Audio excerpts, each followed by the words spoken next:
দয়া করে ঘটনাটি শুনে যাবেন। ১০০ টাকার রাস্তায় পড়ে পেলাম, পরে দান করে দেব এই ভেবে টাকাটা পকেটে গুজে নিলাম। বেশ রাত হয়ে গেছে, বাসায় ফেরার জন্য বাইকে উঠে বসলাম।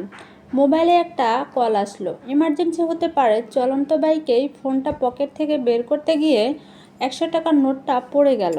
কিছুটা সামনে বাইক দাঁড় করালাম, টাকাটা তুলব এই ভেবে পিছনে ঘুরলাম। দেখলাম এক রিকশাওয়ালা মামা মুখে প্রশান্ত হাসি নিয়ে টাকাটা তুলে নিচ্ছে।